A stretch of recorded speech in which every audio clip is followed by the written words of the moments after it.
but they've been looking pretty good. NiP obviously a bit of a shocker last night. Not so great against Alliance in that game, but or that series in general. Where yeah, if I'm not going to spoil it. If you haven't watched the VODs already, please do, because I know a lot of people like myself. I haven't watched the full game. I didn't get a chance to. I still have to. I've watched bits of highlights and I've watched the ending of it. But if you haven't, go and watch that game, because my goodness, we haven't had something like that in months. I think Knoxville said whatever.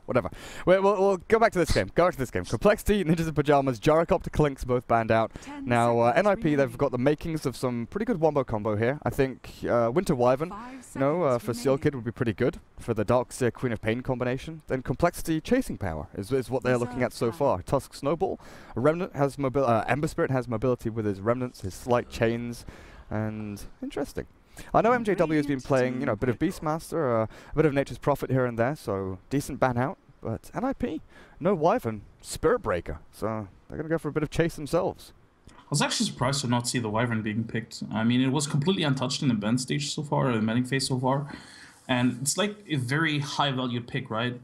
And it's even something that Complexity could still pick up. Tusk could technically be on the offlane, or it's just like a dual support with Tusk and a Wyvern. It's just a really good pick-off. But I guess Ninjas in Pyjamas is not too scared of Complexity picking up the Wyvern, just because they do have that Queen of Pain to sort of like ignore the Cold Embrace, sort of. In general, I really like this matchup just because it is sort of like the clash of two worlds. We haven't really seen too much like region versus region lately. It's mostly just Europeans amongst themselves and A amongst themselves. So this is kind of interesting just because there's like a different meta, or at least a few different picks going on in the NA scene.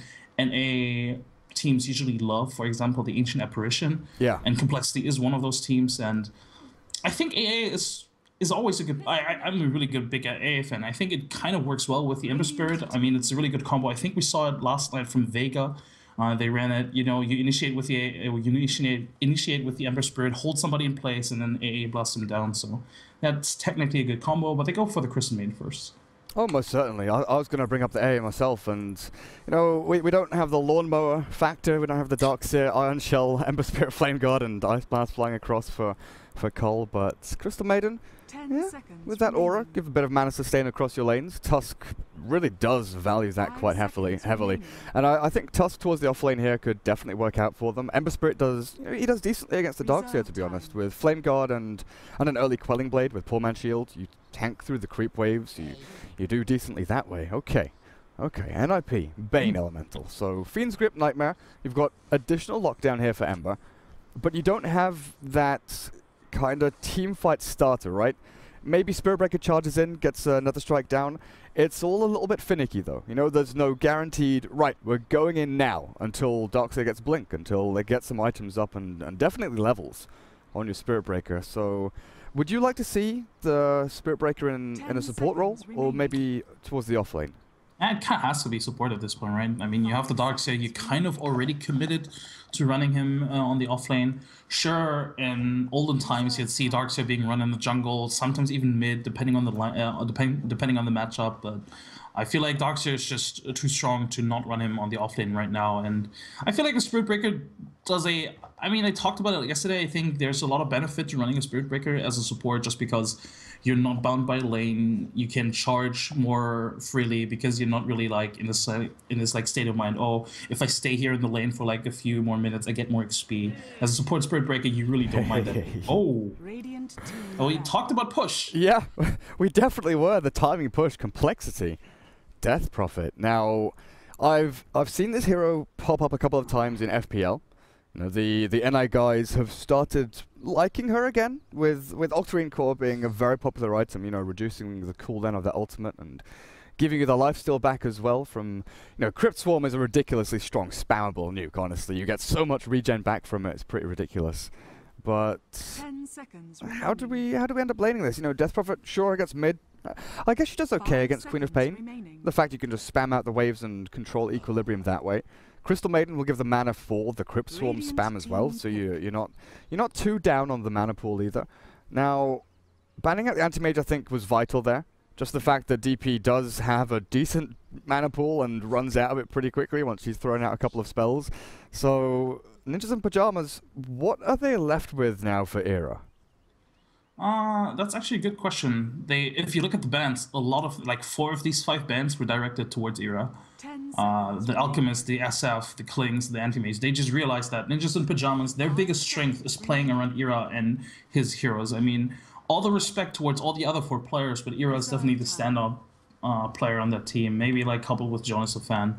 So I think it's really good read from Complexity, but at the same time, I think Ninjas in Pyjamas, they do have something up their sleeve. I don't think they would wait to pick up a hero for Era unless they are fully aware that they can still have like a few heroes. And I mean, there's like Tiny. Era has played it before without Wisp. That's definitely a possibility. There's heroes such as Medusa, which Black picked up now in the C region. It's not really that popular right now, but technically it kind of like fits the whole for Protect 1 kind of mentality that Ninjas Pyjamas does employ at times, and this sort of like lineup could potentially do it. Wraith King? But, oh yeah, Wraith King. Could also work. I think Luna is more of an Era hero, you know? The Luna could work here, definitely. But Wraith King, I feel, would kind of fit a little bit better. Oh, of course there's the Juggernaut. Yeah, that's definitely one of his heroes he's been running a hell of a lot recently to, you know, to a lot more success than other people. We've seen it a little bit from Rabbit. You know, I think IG is one of the few teams that actually does like playing Juggernaut, along with Ninjas in Pyjamas. A lot of people have kind of, you know, thought, hey, it's not 6.83 anymore, Juggernaut's not a hero. But Healing Ward is ridiculously good if you're both trying to push into towers and trying to counter the push coming in. Because healing yourself up and being able to sort of hold out a little bit longer and then re-engage into team fights is vital up against people who are just throwing spells left and right. And we've seen a resurgence of Juggernaut. I mean, you mentioned Chinese teams, but even like in Europe, Big Daddy No-Tail, for example, from Monkey Business, he picked it up lately. And I think it is just, as you said, the healing ward is really strong. I mean, the ultimate is still really strong. You're able to basically instant kill a support if you find them. You can farm pretty easily. You can even go out of your lane and let your support get the XP on the lane. I mean, that was why Juggernaut and Troll were so popular during that era, right? Just because you were able, you know, you pick up a Morbid Mask and you, bam, go into the jungle. Your support can have the lane. And, yeah, the Juggernaut is really strong in that regard, especially with heroes like Spirit Breaker, like Bane, who kind of want their level 6 to be more useful. So yeah, I think it's a good pickup. Yeah, you free things up a little bit more. Now, this Spirit Breaker Darkseer, I wonder if they'll run that dual lane that we've seen time and time again, where you can just charge forwards. Ember Spirit, the first 3 levels or so, he's not that great up against the amount of physical and magical damage. It's the mix that's the problem. You know, Hansken and Jonas can definitely pump it out. So MJW, he's actually picked up the Enigma himself. And I'm wondering, is this going to be heading off to the off lane? Is this going to be in the jungle? Because bo2 is on the Crystal Maiden, you've got Z-Freak on your Tusk. And this is all a little bit confusing for me. We did see a lot of Enigma offlane, what, TI2-ish era, you know, around that time. PGG was like the main person that was playing offlane Enigma, but that was just him. PGG. But even this year or like last year, Ice ran it a lot. And I think a lot of teams, like after he did it, a lot of teams tried it again, but they just couldn't make it work just because I feel like you need a lot of like awareness to sort of like know how to play it, because a lot of it's very much different from the Enigma that you run in the jungle, right? The Enigma you run in the jungle, you don't really have any encounters early on. If anything, you're just aware of trying to like find a gang or something. But I feel like an Enigma on the lane is much more difficult to handle, because not only do you kind of like need the perfect micro, but you also need to be aware of like gangs coming in. You kind of want to contest farm. You have to be careful of not getting killed or being caught out of position. Whereas in the jungle, it's not really that kind of like mentality. So I kind of would love to see an Enigma on the lane, but I feel like it's just more valuable to have it in the jungle because it's so faster. Yeah, I think the big thing with Enigma in the offlane is that, you know, you're denying pretty much a creep per wave up against the Juggernauts. You limit his farm pretty nicely, and with his item build, Pool to Tango, he's got HP regen. Like, that is the one big thing that shouts lane Enigma, right? Because jungle Enigma, rush the Soul Ring, you go for a couple of clarities, maybe you buy the Courier or something like that, but complexity, MJW, offlane Enigma, and even got a Tango pooled. Yeah, exactly. It's pretty crazy. Now, they're going to go for this little incursion into the Radiant jungle with the Snowball. They'll be able to catch someone out if they're out of position, but Ninjas in Pyjamas, they'll back themselves up. They've got this nice little magic bush ward down here, the Sentry, so that'll block up large and pull camp, and Observer ward will block up as well. So That's bot lane, sealkid. He's got sentries of his own, but I honestly think that this pull camp needs to be balanced. Because it is so detrimental for the Radiant side. You know, the people have completely abused this. The fact that people have found out, I don't know who started doing it first, but the double warding system, where originally it was like one ward in here and then one ward down here. It's so difficult to de-ward up and actually gain control again. Does Hanskin get stuck on top of the cliff? No, he doesn't. He's fine up there. But Zizzy, yeah, chains back up in 4 seconds time. I think he should be okay. There's a charge in 5, but he's got the movement speed. He's 310 up against 300 and 290. Gets himself away. Now, how are we looking overall? So, wave 2 on the Crystal Maiden. Probably just going to head into the jungle for a little bit. Stack some camps up here. Swindles, Death Prophet towards the mid up against Limp's Queen of Pain. And this is the lane that I really want to watch because this can go either way, really. With both heroes having Null Talisman. And Zizzy up at top. Ember against Yonesum Fan and Hanskin. Dox, yeah, as well as a Spirit Breaker with Z-Freak heading up to top on the Tusk.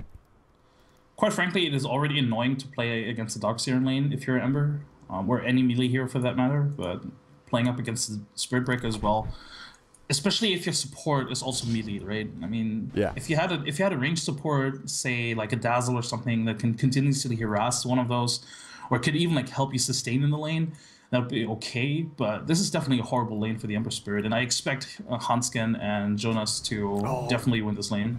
Sealkid got it. It took him 2 sentries, but he's regained control. He's got his pull camp back. That's nice. He's got that going for him, which is nice. So now MJW doesn't have that overbearing advantage. Like in this situation here, the first couple of waves, he's managed to drag it back to his tier 1 tower. So he's going to get some good experience and limit the farm a little bit of error. But now that Sealkid can start stacking, pulling, and dragging things back, they will be able to control this Enigma a little bit more, I feel. Now, how are we actually looking at mid lane? Because Limp has already taken a walloping from Swindles, the level 2 Crypt Swarm. Piling in the damage already. Yeah, but as I said earlier on, both had like a similar start. I think both had 2 tangos pooled, had the Null Talisman, and then 2 branches, NSL. So I think actually both started with the exact same sort of like setup. And I think that Limp should sort of like have the edge just because I think he's a bit more mechanically skilled. Like, no offense to Swindle, but I rather think that Limp could technically outlane him, especially since it's his signature Queen of Pain, whereas Swindle's, I haven't seen too much of his Death Prophet lately, so I don't know how good he is with it, but I feel like if you play a hero, especially like on the mid lane that you're used to, it is much easier to execute than, say, play a hero that may strategically be better.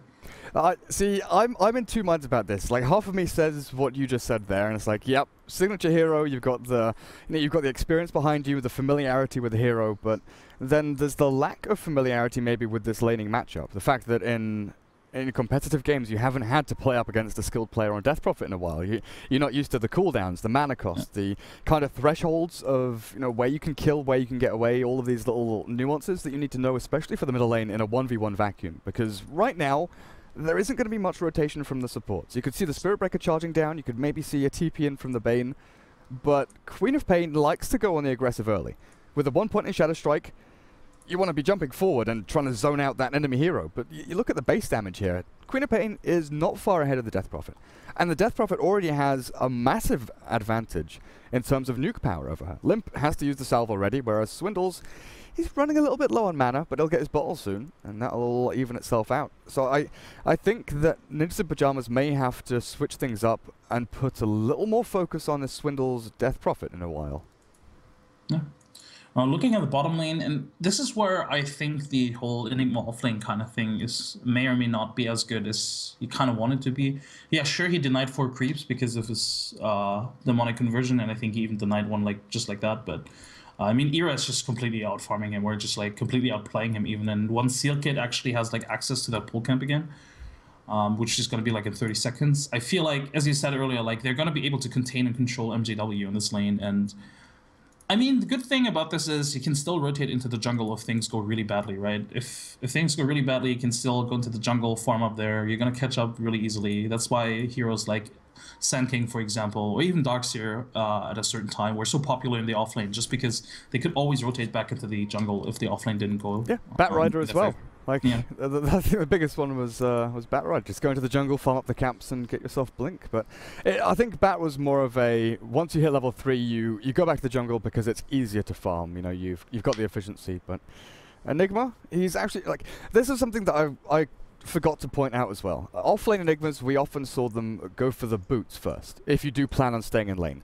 So I feel that him going for a Soul Ring here is a little more indicative of, like you're saying, him going back into the jungle, and then maybe they actually put the Tusk down there. You know, Z-Freak could play this off-lane Tusk for a little while, and then they have Crystal Maiden Ember up at top, because, you know, maybe they go look for a kill up at top in a little while, but I'm looking at Complexity's lineup and I'm thinking there is this push coming.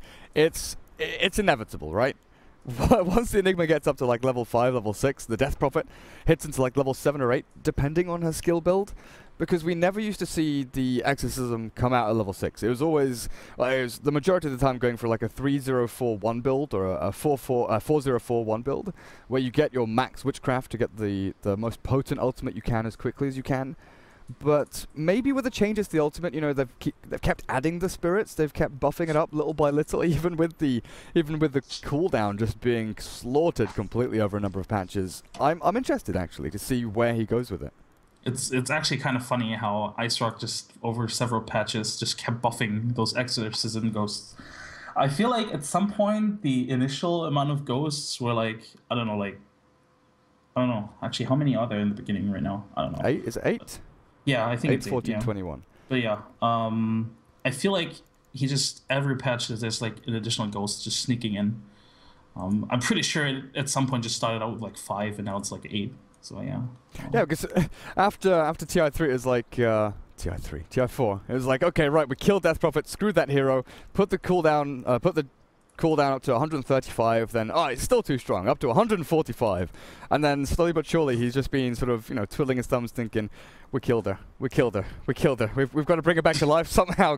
Give her an extra ghost, give her an extra, you know, it's like the old Ice Frog. Give him 1 bonus armor, give him 2 bonus intelligence gain, give him, you know, it's just the tiny little differences, but they add up. They honestly do add up, patch after patch. But yeah, that's like the beauty of like the whole balancing in Dota anyway, you know, the fact that they keep tweaking the numbers just here and there. And sure, it's just like a small, it may seem like a small number, but it does make sense. And and as you said, it does add up as well. So eventually you see, oh, hey, suddenly I have like double the ghost than I had like 2 years ago. So yeah, sure. I'm picking that hero again. It's a viable hero all of a sudden. Now, Era down as bottom lane. We've actually got a couple of mangoes in this game. What have we got? 1 mango a team. So both one-roll heroes actually going for mangoes, the Jugger and the Ember Spirit.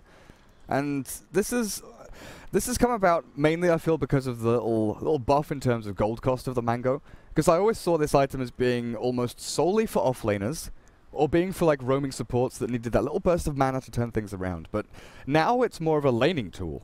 You know, you use it for the lane. The 1 HP regen per sec is great for these heroes just to sit there and, you know, not need to bring themselves a salve, a set of tangos, or anything like that.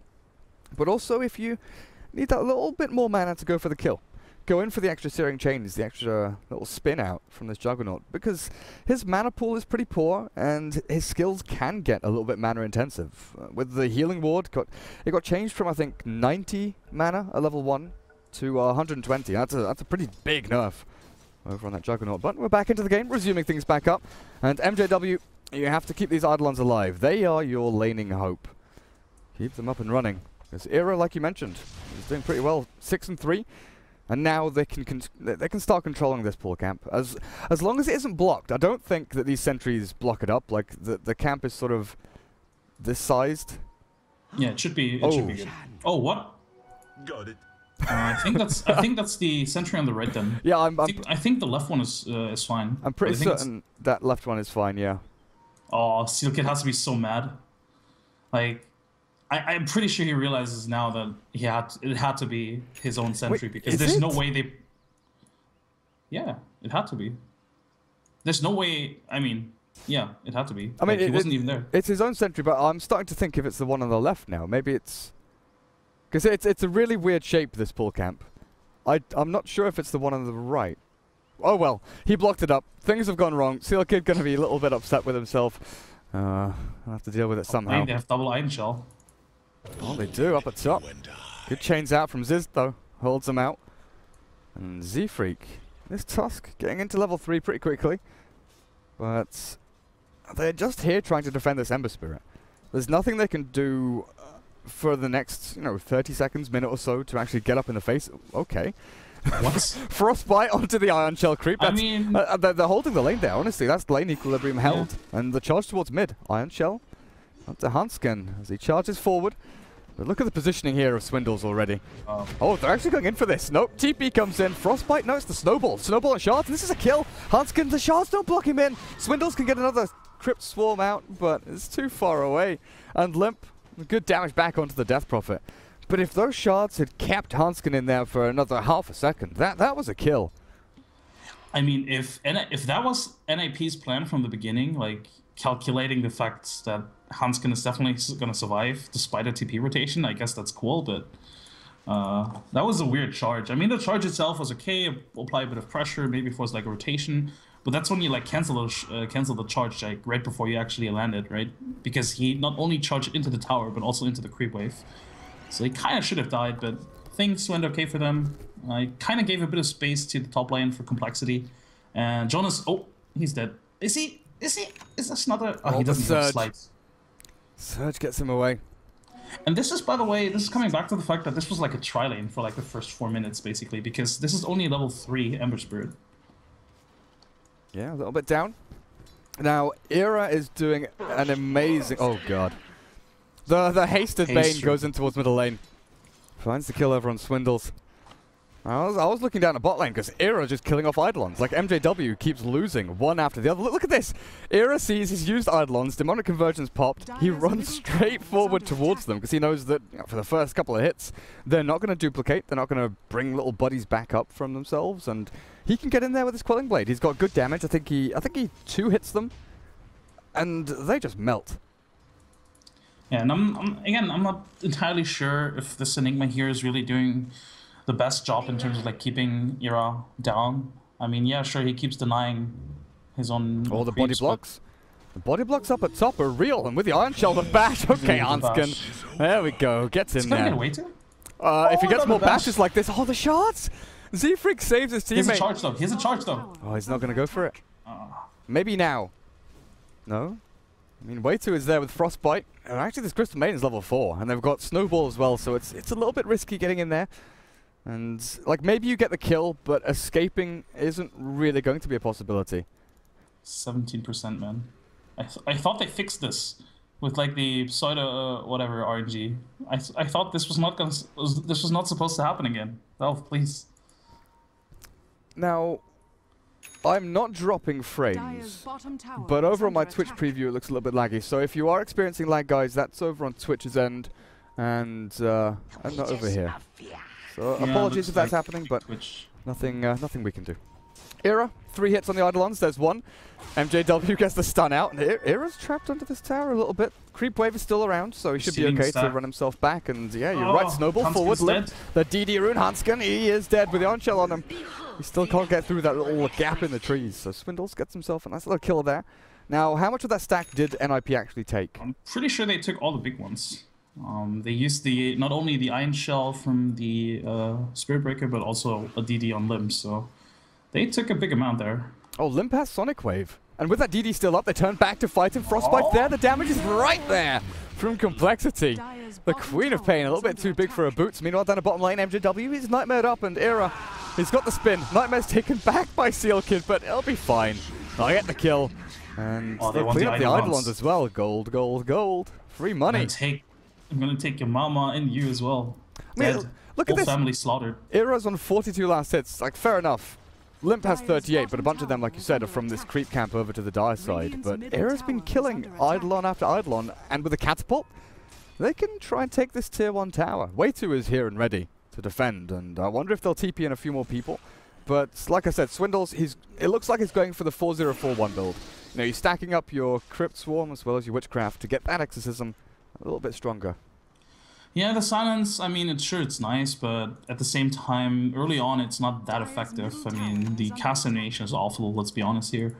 And there's not going to be that many situations where it's going to be really useful. I think later on, or rather, if SealKid had a better game, I think that's when you want to take an early level in the silence, just because the silence from coL is just really good against the Fiend's Grip, right? But since SealKid, you know, it's just a regular support, he's not going to have an early level 6. Oh, Swindle. It's being slept. Deary me. There's a Sonic Wave and a charge. I was going to say he's got Crystal Maiden behind it, but it doesn't matter. The pure damage coming out of Brain Sap as well as the Sonic Wave, and the charge is coming across. Hansken, he's seen the Tusk, and he's actually going to stun him up so he can't snowball. They've got the kill. Hansken stops Z-Freak from saving his teammate. The Crystal Maiden drops. How did it go to... The ward. Z-Freak. Yeah, but that's like bullshit, honestly. I feel like it shouldn't do that. But there's no one else there. Yeah, I know, but that's bullshit, honestly. I mean, if you had Tusk there, or I mean, the Crystal Maiden would have died anyway, regardless of the charge, right? But still, I feel like if you're coL there, you're calling bullshit on that charge. Yeah, like how do they see me? What's going on? I mean, that kind of does give away the Observer Ward up on the high ground, but I don't know. The Tusk could have snowballed and kept the Crystal Maiden alive a little bit longer, and maybe they rotate in the Ember Spirit. Yeah, the Crystal Maiden's dead, but maybe they find something in return if the Tusk wasn't charged in. You never know. You never know. Where's Ember? Zipping back and forth, back to the top lane. How are we looking overall level-wise? Because the supports, yeah, they're pretty even, 5 and 5. It's the Quap and the Jugger, level 9 and level 8, and the Queen of Pain rushing into that Orchid as quickly as she can. And here we are, the situation I mentioned. Z-Freak down on bottom lane. There's now your off-lane Tusk, and MJW's in the jungle. Enigma farming away for his mech. I feel like that's like a few minutes late, though. I think they could have done this like 2, 3, maybe even 4 minutes earlier, just because, again, I don't think MJW did that much on the offlane, to be honest. In fact, yeah, as we pointed out, he fed away Eidolons, if anything, so...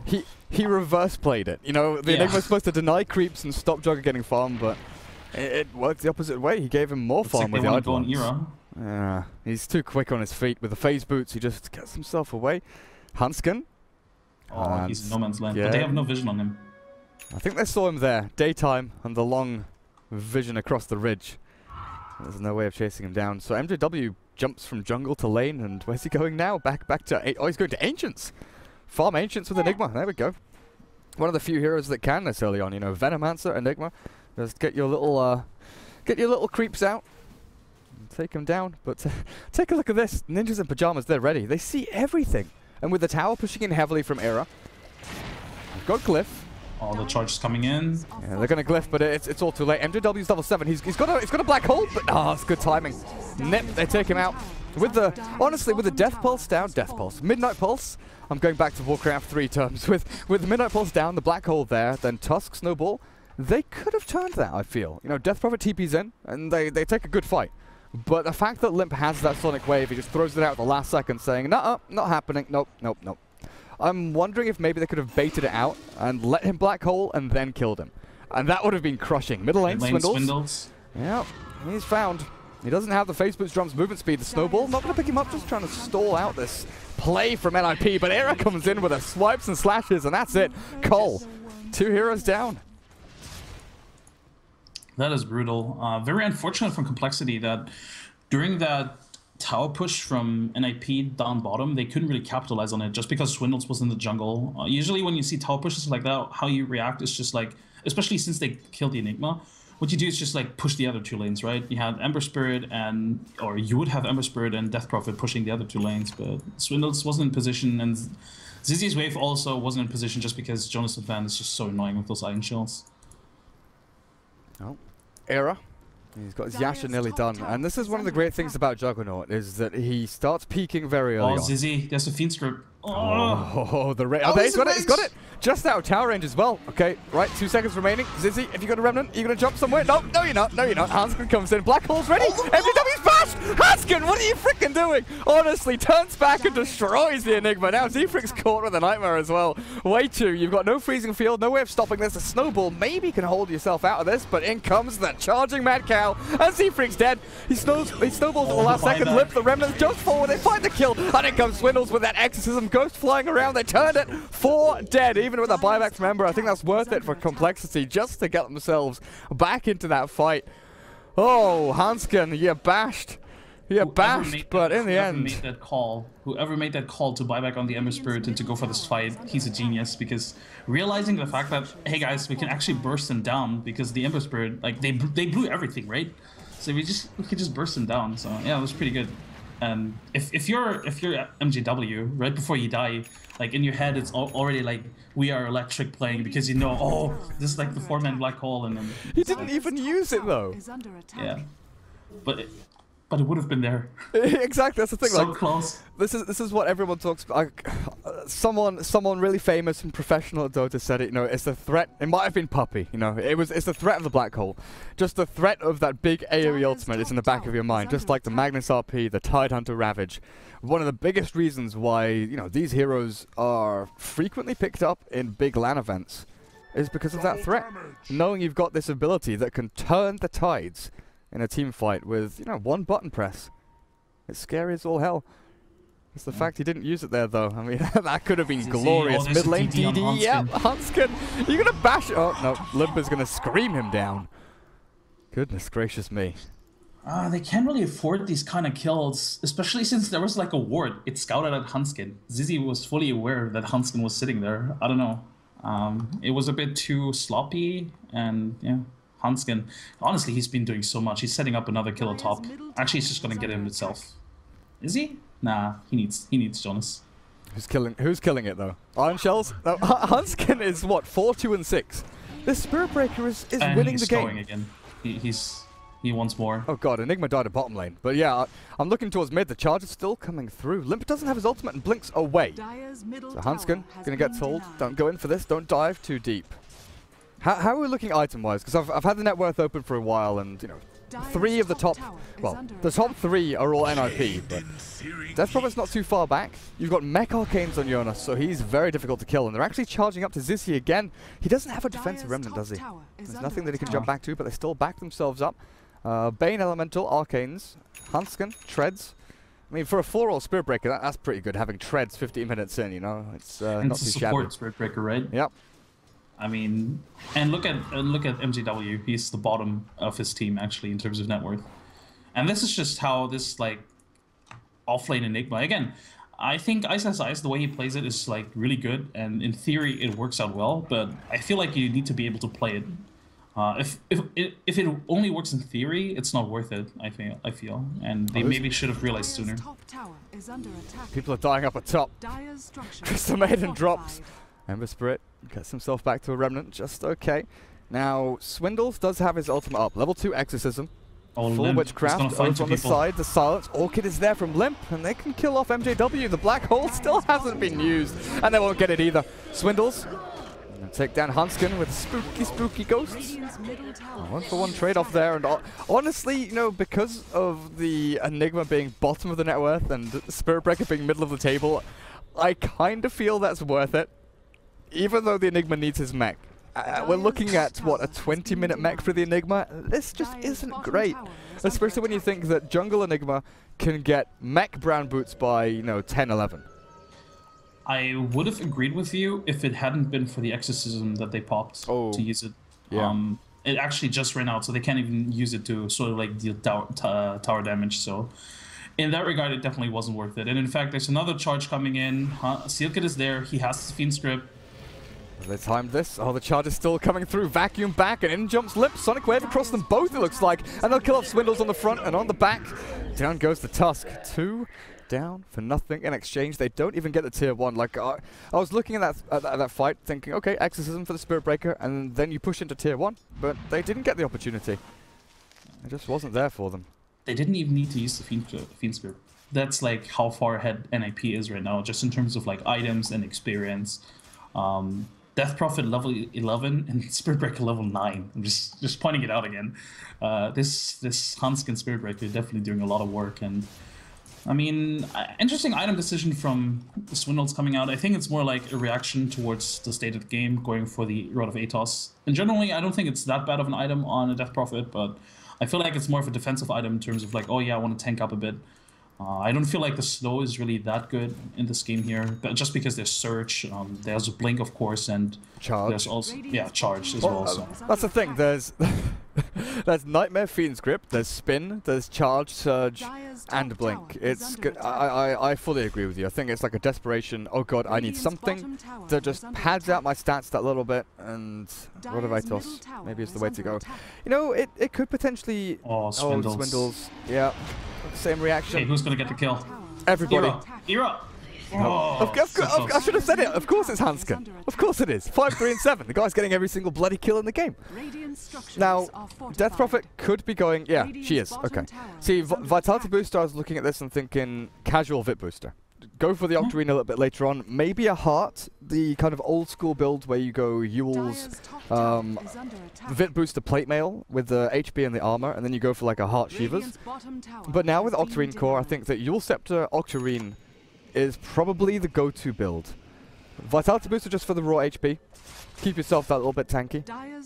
While you go for the Yule Scepter for the mobility, mana regen, and the ability to stop, you know, charges and surges out. MJW, can you get a black hole? Nope. You get back into the wall, and you might actually be dead here. Z-Freak has got the Iron Shell up on him, and charge is coming through. Hansken, Era, chainsed up, but in comes the Mad Cow, bashes up Z-Freak, and there's no snowball for a couple of seconds. He's got it now, but what did he bash? He just bashes the hell out of him. No snowball available, and they're looking to dive. Damn. Now, okay. Manta Juggernaut, slicing and dicing, and that drawing on the map is pretty indicative of how this game's going for complexity. Guys, what the hell are you doing up there? Why are you dying? Because pre-20 minutes in, NiP are ready to push tier 3s. With Mech, Healing Ward, with, you know, all of their ultimates pretty much up outside of Fiend's Grip. GG is called, that's it, it's over. Complexity call it, they tap out 20 minutes in, NiP take game number 1. Yeah, I can respect the GG call. Really turning this around would have taken a long time, and also would have needed NiP to so like overextend in engagements, and it didn't really seem like they were going to do so. And even if they did, as you said, they have so much sustain with the Healing Ward, with the mech, and even like Urn and stuff. So NiP just completely outclassed them in the laning stage, I feel. Well, Swindles didn't have enough time to buy or drop his Yule Scepter, so we won't see that happen again. But Ninjas in Pyjamas, dominant form, even after their performance last night against Alliance, looking pretty good in this game. But it's still a game number 2, 2-game series, guys. So we'll find out if it's going to be a sweep from NiP or if it's going to be drawn up by coL. We'll be back in a couple of minutes. I'm Durka, joining me is Skim. I'll have a short little break, and hopefully we'll get straight into game number 2. And just to let you know, both of these games